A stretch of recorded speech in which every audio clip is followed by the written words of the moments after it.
Hey, welcome back to More to the Story. This is part 2 of guys basically just talking about married stuff. But no, this one is we're finishing up the conversation we had about things we wish we knew before getting married, and then we're gonna go into things that we've learned since being married. And it's kind of one and the same, but it still it does have some differences. Yeah, Because absolutely. and we have Tank here before I get into it. What's happening, Appreciate fam? him pulling back up. I'm back, y'all. I'm here. All up in the building. We still just in the studio. Obviously, I got Took the a same nap. shirt on. Yeah.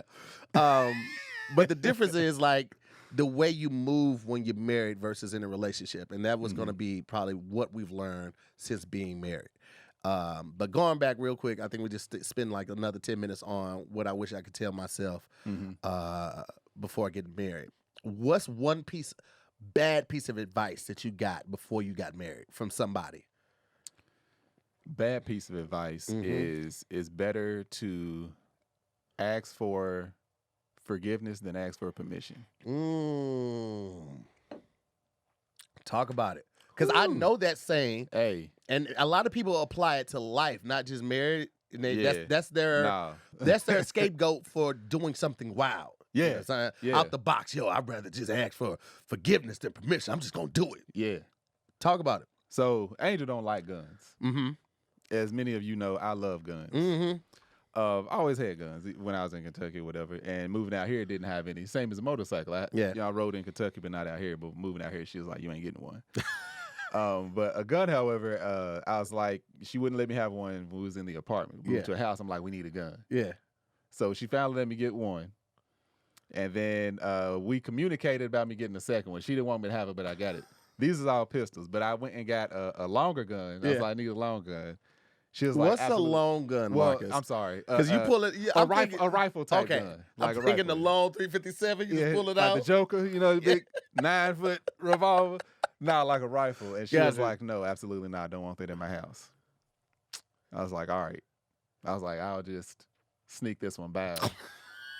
I knew she was going to find out eventually, but I was like, so I went to the gun range one day. Yeah. And actually, her niece was out here visiting. So I'm getting back from the gun range. She knew I was going to the gun range. So I had my backpack on, and I pull out this case, and she's pulling up to the house. And she sees me grabbing this case out the back of my truck. I look at it, and I put it back like she didn't see it. Listen, let me tell you, just talking about this gives me so much anxiety right now in this moment. Y'all, my hands are shaking because I have never been so scared. But after we talked about it, and she was just talking about, how it made her feel about me just lying to her about that. And, my dumb ass was like, I didn't lie, I just didn't tell you. Yeah. Like, don't ever say that. Omitting the truth is never better. Men are just stupid. We stupid. Anyway, I feel so bad. I still feel bad about that. The fact that I lied to her about that. Yeah. And it's one of those things. It's like that's the worst advice you could possibly give. Just ask for forgiveness, not permit.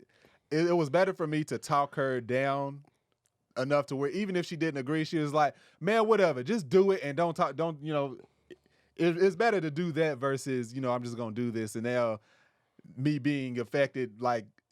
What is this, like 8 years later, I still feel like, God dang. Like, I feel it.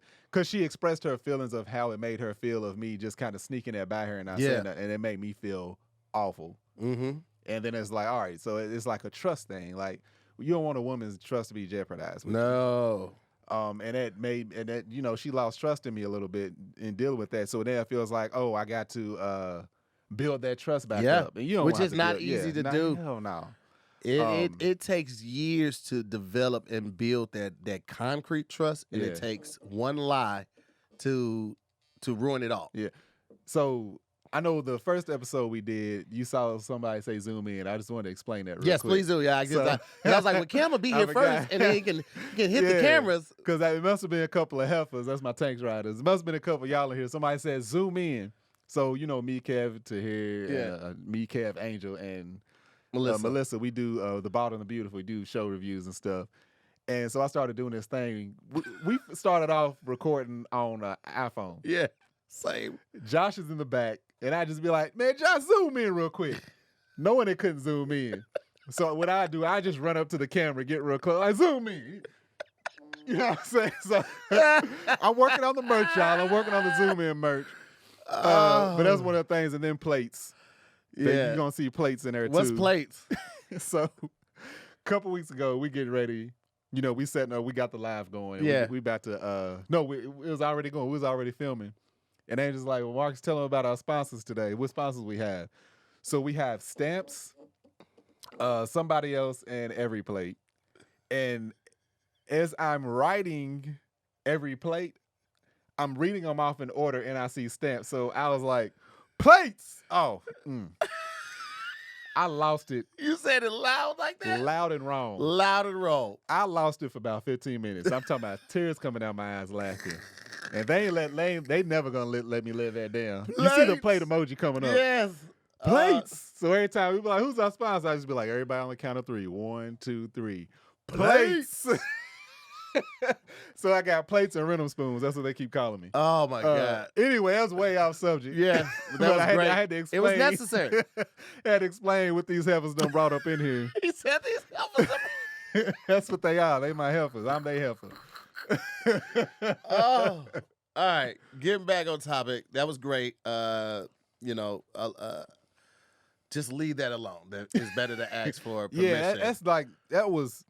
Of course, not knowing any better. You know, you hear stuff all the time. It's like, oh, yeah, hear from people that's been married, or you hear stories that it ain't that bad, but you don't know how it truly affected them. Yeah. They may not even know. If it's a man, he may not know how bad it was when he did something stupid like that. Yeah. Oh, she'll be all right. Not knowing that his wife thinking about leaving, or, you know what, John at work, he treats me better than you. Yeah. You know what I'm saying? That work husband be. He got the best job. He only got to be a husband 8 hours a day. 8 hours a day.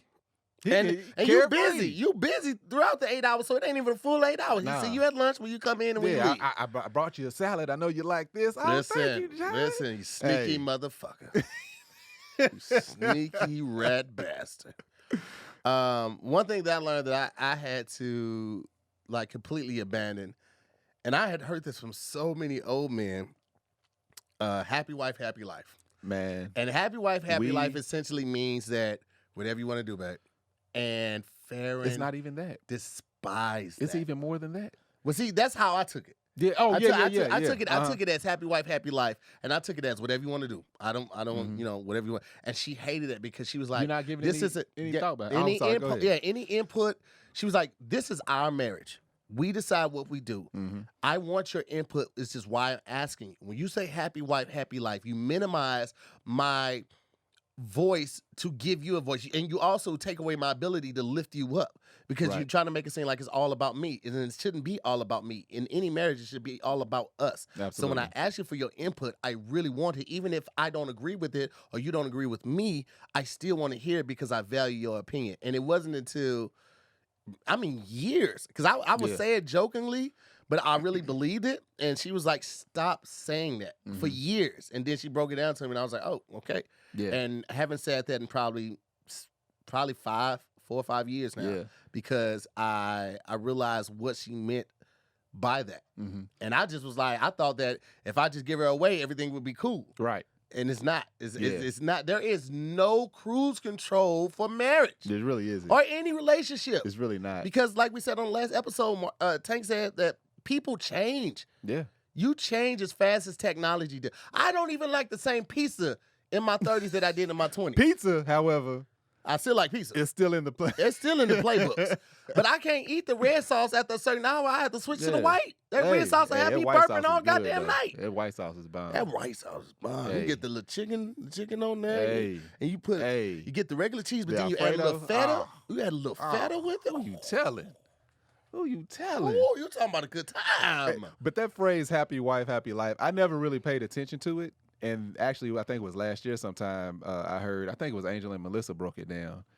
And I learned from that because I was like, I never even thought about that phrase. I never even lived like, oh, let me make sure he's happy. I just heard people say it all the time. But I actually did a post about it recently. But it's like, if a woman is not happy, there's nothing in the world can make a woman happy but her. You know, you can't make Farron happy. She can be happy with what you're doing, but if she's not a happy person, there's nothing that a person can do to become happy or to to make someone happy. Mm-hmm. So like, fellas, if you're dating, or women, if you're dating, it's like, oh, I'm just not happy. You're not gonna be happy with any man until you're happy with yourself. Mm-hmm.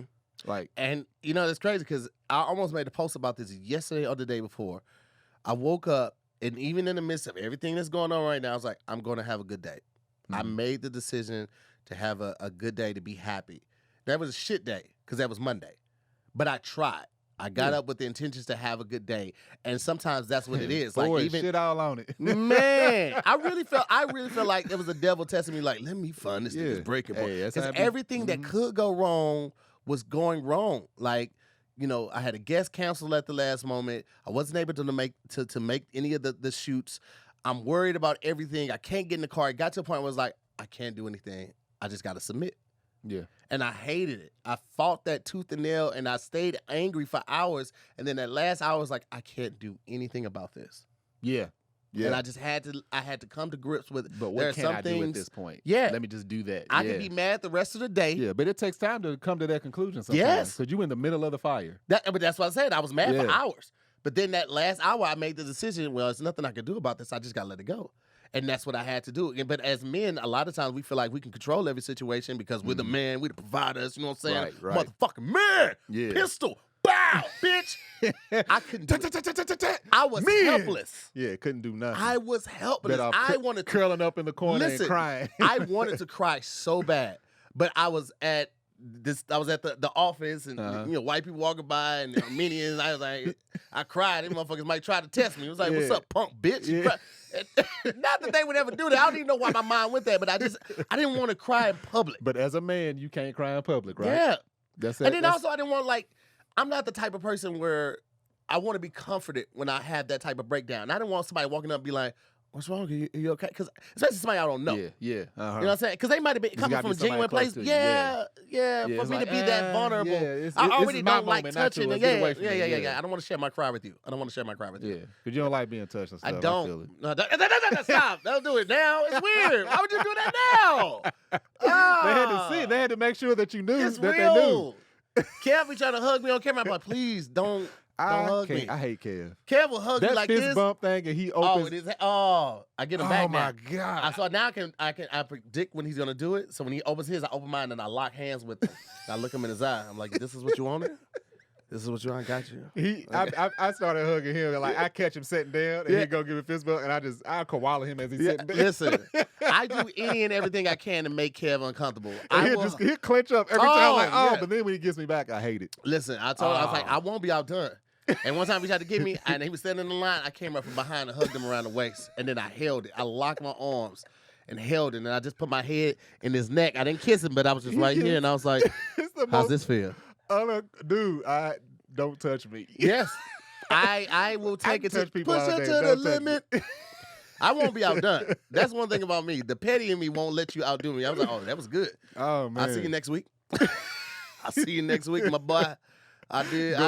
Go to my book of get backs. I'm just waiting for us to get the right green room where it's far enough away from the showroom and everything, and I'm running in with a thong on. They just gonna take it. You just gotta take these cheeks out. Get these little yellow freckled ass cheeks. Dead wrong. I'm like, ooh, dead wrong, man. You gonna come in shaking? Get some power. Go team, go. That's awful. That's awful. Yeah, take that to the face. To the face. No. All right. Things that you learned since being married. So, where I talked about like communication is gonna be key. Yeah. You can't say it enough. People say it all the time so much that it don't even really make sense. Oh yeah, you're gonna say communicate, but like just I told Angel, I just called Angel just now. It's like, hey, we doing 2 shows. She was like, you didn't tell me that when you left. No, I didn't. That's why I'm telling you right now. But I promise I'm gonna be back by this time because we got that other thing we got to do. So you can't communicate enough, and also as a man being willing to understand, or a woman, whoever you are, being willing to understand that you may not know how to communicate, or you may not be doing it good enough. Yeah. Like I said last episode, I put that on Front Street. Like, I don't know how to say this, but I don't want it to come off this way. Yeah. And then a lot of times I get pressure. Well, go ahead and say it. Okay. But the way I'm saying it ain't the way I just don't know what other words to use. but A, B, and C. Then it's like, oh, and it can be taken a whole lot better. But since being married, a good thing I learned is that communication is thing, but don't let anything become routine. Don't let anything become routine unless it's unless it's extremely beneficial. Like, let's say you and your lady, y'all been married for some years. Like, they are traveling right now. One of the things that me and Angel have become routine that is actually a benefit is doing date nights. You know, we got 4 kids, and this is like they in school right now. Angel gets back in town. We doing a podcast. We doing running around. We got business meetings, merch to get together. It's a lot going on. Yeah. But you can't forget about the relationship. It's all about me and her. Yeah, we got kids, but it's still about us. Yeah. That's You know what I'm great. saying? Kids gonna eventually grow up and be like, all right, deuces. They'll They take care of gonna her, shoot but they you the boys. hard- They don't care about me. Mm-hmm. But can't let things like that become routine. But as far as like, you know, like the sex thing, stuff like that, you can't let become routine. Like, you don't want a bored woman. Yeah. You don't want a bored man. Mm-hmm. But that's one thing I can definitely take away from being married. Got it. Yeah. That was great advice. Trying to think which way I want to go with it first. Since being married, one of the things that Farron would say the most to me, I don't want anyone to have more access to you than I do. Mm-hmm. And that was coming. And at first I was like, what are you talking about? I live here. Anybody got more access? But she was saying in the sense of like, she don't want someone to have news before she has news. She don't want someone to hear about my day, good or bad, before she hears about it. She don't want, you know, a surprise about a new project that I got booked for to go on a podcast before she hears about it. Right. You know what I'm saying? Because she was like, you have full and total access to me. I call you with any and everything, and I want that reciprocated. And I didn't get that at first. And now I understand, you know, she should be first. And for the most part, I was always doing that. It was just like if I say some crazy shit on a podcast, or I was excited about something I booked and I just found out, you know, she just wanted to have that. And that was completely fair. That's completely fair. We live by that. It's like it's been times where we'll hold something all day because like I won't, if I hear something or know about something, same with Angel, she'll wait out. She'll be around people. It's like, call me just real quick. I want to let you know this. I'm around a bunch of people, but A, B, and C, and I got to celebrate. I got to tell people, all right, go ahead. But it's like, hey, let me dip away, let him know, even if he can't celebrate with me. Now I can tell y'all because he know. That's dope. It's like I always use the example like my cousin. He's a really good cook, and he'd be frying stuff on the grill, and every time we be 1,000 people over his house. That's an exaggeration, but I'm just saying. He'll cook. He won't let nobody take a bite of nothing until he fixes his wife her plate. Take it in the house, wrap it up, put it up. All right, y'all go ahead and eat. Yeah. Like it's a smart man. And it's such a small thing because we out there drinking, having fun. He's put out, hold on. And we are like people that know him already know. It's just like, all right, you know, all right, y'all go ahead. Yeah. Like, you know it's going to be cold and she's sitting right there. Okay, but it's cool. We had to wait. Smart man. Smart man. You understand me? Smart man. And I definitely agree about the mundane and get stuck in that routine. Like the date nights are very, very important. Yeah. You know, like I feel like, you know, and it's simple. It took us years it's crazy because the simple things, the simple rules really matter. Like they do be the biggest stepping stone. Keep doing what you did to get her, to keep her. It's as simple as that. It took us years to realize that we needed date nights. Like we was 3 kids in before we realized, hold up, we forgot about date nights. Yeah. Like it's significant, and it's such a small thing. It's such a small thing. It's something you don't even think about. It's like we was talking to our nanny. We was like, oh yeah, come over, be over here at this time tomorrow because we're gonna go out on a date night. She's like, oh, what are y'all gonna do? I said, we're gonna sit somewhere, be old, and people watch. It's like we ain't doing nothing extravagant. Yes. Like we gonna go get something to eat, have a drink or two, and just sit there and talk and cackle and kiki. Like, yeah. That's it. Sometimes that's all you need, man. We ain't gonna talk about no business. We ain't gonna talk about none of that. We just gonna be us. That's another thing I have to learn how to do, separating church and state. It's I hard be at home though. When you're an entrepreneur, it's hard. Yes. It's hard. And it will sneak in. But usually, if I'm going in, she'd be like, "Hey, that's enough." Or if she's going out, I'm like, We can talk about that later. Yeah, Because it is really hard, but your brain needs that reset. it definitely Like does. if you're constantly, even if you love what you do, you still need to take a break from that. Your brain needs that reset. But I feel like it's me and Angel's responsibility to help each other reset. Yeah, that's true. That's really good too. Yeah. I had to like learn how to not, I had to talk more, even like when we're in the car, because usually when I'm in the car, I'm listening to music. I don't really talk when I'm in the car. I got the music going. That's my zone out. That's my thing. And I realized one time we were driving, it was just complete silence outside of the music. So I turned the music down. I was like, what's going on with you? How's everything going? How you feeling and stuff? Because I didn't realize like those are the little moments where you can find big joy in that conversation. Like, because it's ultimately, undoubtedly going to be some traffic, so it's going to take longer than we thought, and that could be a whole conversation we missed out on that we could, if something was bothering her, we can get that together before we get to our destination, and she's not still sitting with that, or share some news, or just whatever, just catch up before we get to dinner, and that way we can have our hearts and mind clear and really just be in that moment. And for a long time, I felt like to please her, I had to lose so much of myself. And I didn't see that losing of myself as growing with her. I just saw it as losing myself. Yeah. And I think a lot of people feel like that, especially guys in relationships, like, and to please her, I got to be home by this time. I gotta do this and all of this. And it's like, to better y'all, right? You have to do that. Because you are now y'all. Yeah. Like, point blank and period. That's a good point. Yeah, and it's crazy because I'm naturally a very quiet, silent person. Like, I don't be talking a whole lot. And now we got this Amar, the youngest. I'm like, he's repeating stuff. I need to be talking to this boy more other than him hearing his brothers. Because I told Angel last week, it was like, I realized I got to start talking to him a whole lot more because I will be in the house. I won't say nothing. That's me. And it's like, all right, let me start talking more. That's but me. It's good. It's like even though Angel knows that, me being quiet, and she's talkative, it's like it may come off like, what's wrong with you? Yes. It's like, oh, nothing. And that was me, because I told Farron this. I was like, I talk for a living. I do 4 to 5 podcasts. I tour. I'm doing comedy shows through the week. I got a game show and a whole lot of other shit. Sometimes at home I just want to be quiet. Yeah. But what that feels like is that everybody else deserves the conversation and she doesn't. Yeah. Because you've been talking to thousands of people. Why can't you talk to me? And I had no rebuttal for it because she was 100% right. You better not. 100% right. You can talk to everybody else, but you can't talk to me. And I was like, it ain't even that. I'm just tired. I've been thinking all day. I just like, okay, you can just sit down and have a conversation, though. Yeah. I'm like, you were right.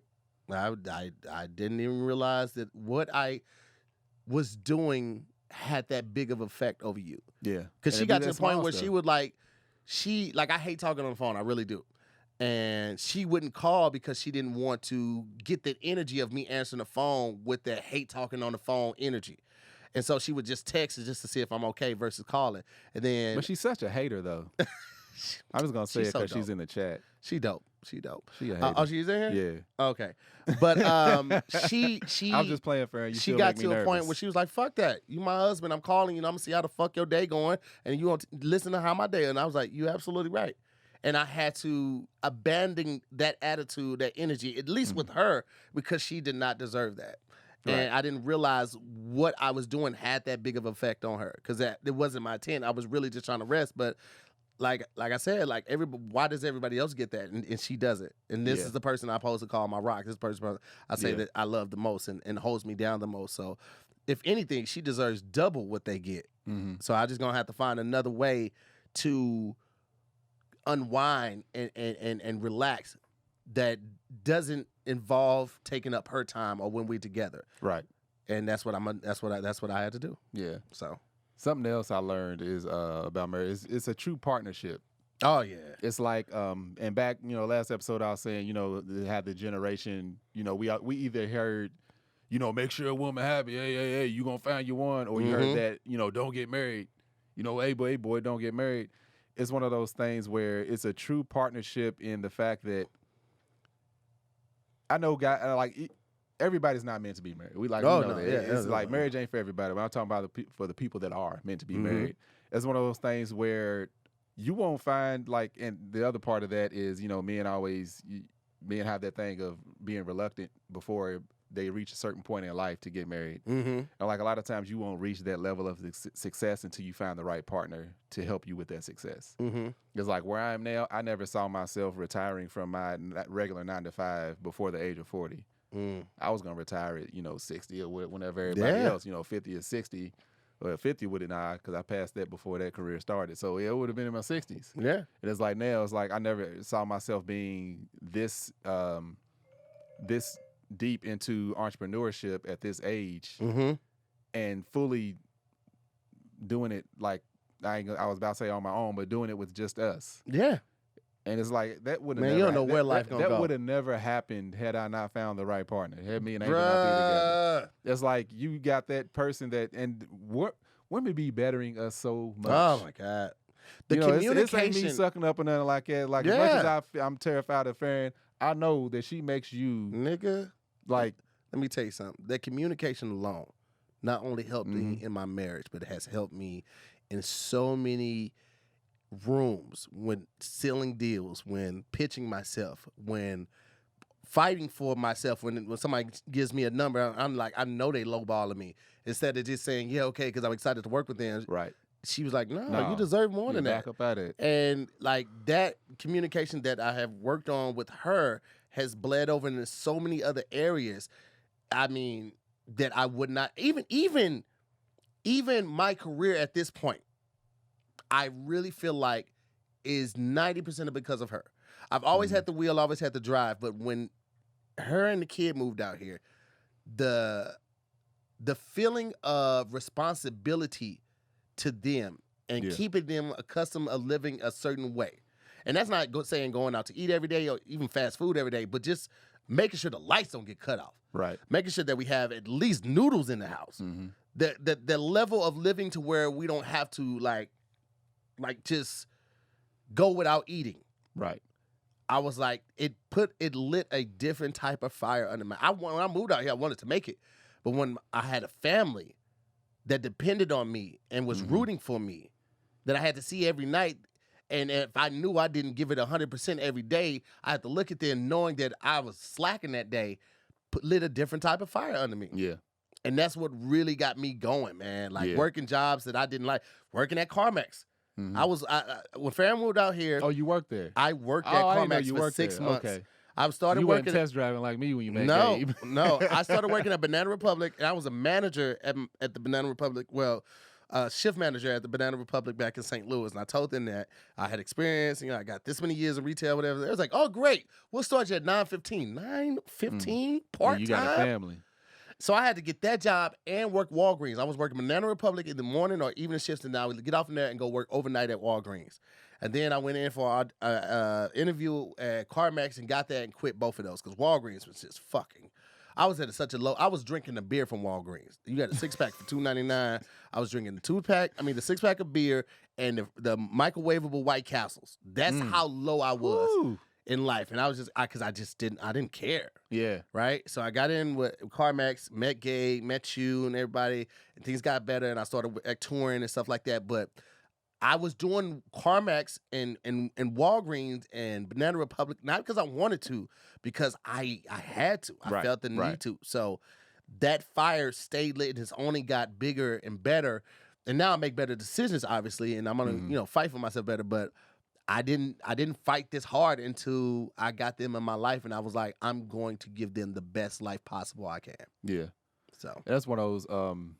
It's something that I learned, actually, that I saw Angel learn. I think the women, because we giving all the men stuff, but as far as women, it's like everybody that knows Angel knows that she is an alpha. We're both actually alphas, and marriage and relationship, it's about knowing who should be leading at that time. At that time. You know what I'm saying? It's like, it's not about, because I had somebody comment, it's like, well, when is the man of, because I was talking about, Angel wanted to do this, so we're going to do that, or she wanted to get this piece and wanted this to look this way, so we're going to go with that for the house. Yeah. And I remember somebody commenting, it was like, why get married? When does the man ever take charge? Why y'all always submitting?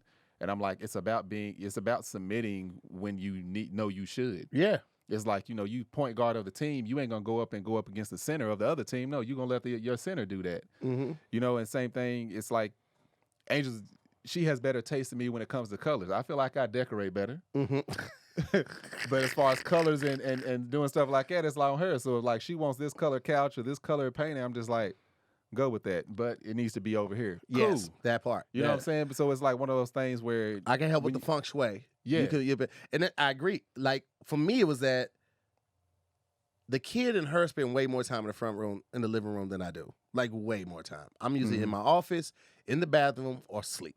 I go down there to watch a movie with them, to sit with them, and just spend some time with them. But the kid's always down there watching YouTube, while she's on the computer playing games and stuff like.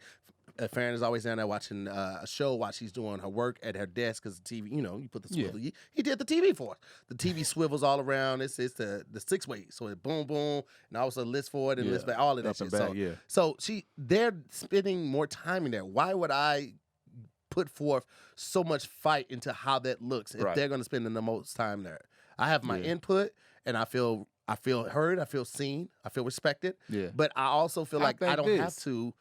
But weigh in all of that because I'm not spending the most time there. Right. And that's one battle that I don't have to get on the field for. Like that's not a big thing. And it's picking and choosing in battles too. Yeah. It's like Angel, she actually was talking about this. She realized recently that, because like I said, Angel's an alpha and she likes to, she's just naturally that way.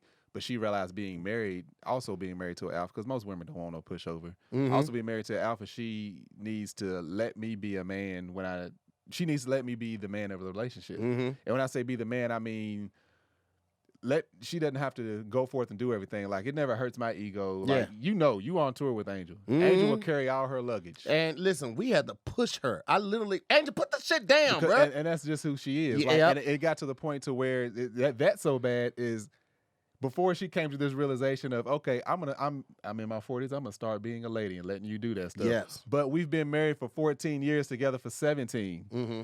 I got to the point up until this year, I would just let her struggle because there's no point in getting into like an argument and tensions being high just because she's like, oh, I can get it, I'm gonna get this. It's like, all right, fine, struggle. So we'd go through the airport, I hide my stuff, my backpack going along, and she'd be behind me dragging stuff. It's like, but it's not me not being a Marcus is cut different, bro. But it's not me not being a gentleman. It's like that's what she wants to do, and I'm not gonna fight that battle. We're gonna get to the gate and sit down, and she's gonna be cool, and I'm gonna be cool. However, if I force those things out of her hand, now she's got an attitude. See, I broke her of that early. When she first moved out here, she was like would race me to the door to open her door. Yeah. And I broke her of that like probably within the first 8 months to a year. And now, if I forget to open her door, she will stand there. I will drive off and have to come back, and she'd be like, "Oh, I thought you had lost your mind for a second." So this year, she finally got to that point to where it's like, I hear what you've been saying. Yes. I'm gonna allow myself to be a lady. She was like, I'm gonna start letting that advantage this whole, because people say chivalry is dead, and it's like the way Angel would look at it as, oh, I'm a woman, so you see me as weak and you need to do this for me. It's like, no, it's about me being your husband, and I don't want you to have to do that. Yes, that's what it's about, ladies. It has nothing strong to do with ladies. you being weak. It has nothing to do with you. It's like, let me do this for you because It's I want to. a small gesture of my appreciation. Yes. It's because I love and appreciate you this much. I don't even want you to have to ever touch the door handle. Yeah. I don't want you to ever have to touch a gas pump. I will gas your car. It got to a point where Farron, like, she never went to the gas station. She would come on and eat and be like, "Babe, I need some gas in my car." Yeah. That's it. Yeah. Because she knew that I was going to take care of that. Right. That's something she did, and it's not, and that didn't make her any less of a strong woman. That didn't make her any less of a strong wife or mother. That's just something small that I can do as a token of my appreciation for you dealing with my shit. Yeah. But and making my life better. Yeah, but I see how that could come off as women thinking, oh, you're weak, you can't do that. It's like, no, it's truly most. At least the mindset that I've always had, and just being a gentleman the way I was raised, it could be my uncles and they see my cousin doing something. It's like, hey, boy, why are you letting her do that? Like, go do that for her. But it's not her being, oh, she can't do it. It's her then be like, no, that's your cousin. You take care of her. She shouldn't have to do that. I know you can open the door. Yeah. There's not a doubt in my mind that you can open the door and pump your own gas. I know you're very capable of it. I know you can do the luggage. I know you lived out here on your own. You've been on your own damn near since you was 16. I know you can do it, but I don't want you to have to at this point. That part. So now she's to the point to where we be anywhere. She'll walk out the front door at our house. She'll stand there and look at me like, you gonna hurry up? And then I gotta meet her at the truck. I gotta run ahead of her now. And I'm just like, I've created a monster. She can kiss my ass. Well, listen, it's 11:39, so I'm gonna let you get out of here, and I might talk to them for another 5 minutes so we can hit that 40-minute Oh spot. no, but we you good. not gonna... We good. I can speak. No, because I'm good. Okay, I well we'll still got an hour 5. to get there. It might take me 30. It might take me 30 minutes. I got here in Okay. 20. Okay. Once we hit 40 minutes, we can start wrapping up. But that's like 4 minutes away. I'm not gonna be responsible. No, for making you late, we got I'll a see 12. her later. We have a 12:30. Okay, no, I know, and I know We you're not good, far from Angel? here. Yeah, but I we don't, good. She in here too. I don't want no problems, cause Angel, like Ain't you say, nobody worried about her. shit. I told you, I ain't worried about nobody when I came to the petty pranks. But Angel, the way that she writes those little notes, and that she writes mean, spiteful notes in the most pretty handwriting. I was like, this is a she said I'm psychopath. good. We good. Is there anybody that writes a note that's like, I'm gonna kill you in your sleep? With a smiley face and a wink. Yeah, you won't even feel it. But you'll know you're dead when you wake up dead. And it's like, isn't this pretty handwriting? What the fuck is wrong with Angel, bruh? We were born on pranks. We were raised on pranks. When y'all started pranking, I was like, Angel, they have no idea what we about to do. Kev's, he got something. That was good. The boxes in the trunk boxes was nothing. That was light work. That was fantastic. He moved me on the camera. Oh, I got him. Oh, I got him. Oh, he got it coming. That boy's ass crack is that long. Kev's Kev's butt crack starts at the bottom of his neck. It's right under his shoulder blades. He's cut so high. The Lord just saw fit just to make, and that's why I was like, you were born to be an asshole. You got this much ass, you can't help being an asshole. You gotta just put it out there. Let me share this with some people. Here, it's a leave long this in your ass. back seat. You got an old auntie ass. That's just an old long ass. It's toilet tissue just in there from 88. Yeah. The boy's cut high. The boy is cut high. But I will say that, man, it is an absolute joy to share life with somebody that not only sees their purpose and can walk in it, but also shares enthusiasm for your purpose. Absolutely. Walks in it and helps you get there. Or gives you vision of your purpose. Yeah. When you need. Here's the thing. This is what I have always admired about you, Angel, Kevs, like the people that are doing that. Most people, a lot of people don't realize this. Most people don't know their passion. Mm-hmm. That's true. Most people don't know their passion. A lot of 9-to-5ers don't know their passion. Mm-hmm. A lot of people living out their quote unquote dream may not even know that. Like me, I'm still trying to discover that. Mm-hmm. And Angel's like, "What do you love to do?" I was like, "I like driving and talking about cars." She was like, "That's your passion." I was like, "But is it though?" Mm-hmm. I don't know. I was like, maybe it is. Mm-hmm. But that was last year when that got revealed to me. Yeah. Like I had no idea. It's like, because you don't have in your mind like, oh, I could actually get paid for what I love to do. You would never think it. People don't think it. You never. I knew I wanted to be in entertainment. But in college and high school, I never would have thought it would have been this. Like, more people recognized me from All Deaf a couple years ago than they did from Insecure. And then they recognized me from Brooklyn Nine-Nine more than they did Insecure. And Brooklyn Nine-Nine, that was just one episode. I did three seasons of Insecure. But All Deaf was YouTube. Yeah. I'm in London and people recognizing me from All Deaf. And now that I have these different shows and stuff like that, and I'm able to feed my family off of this, but also a lot of people will not understand the amount of work that it takes to get here. It's a lot. You guys see one show, 2 shows, 3 shows a week, and you think that we just came in and did this. You don't see the editing that goes in, the planning, the booking people. We got somebody behind the boards. He's shifting the cameras. We have to make sure the lighting is good, the sound is good. Zoom in on them. Hey. That wasn't automatic. Go ahead back to the other.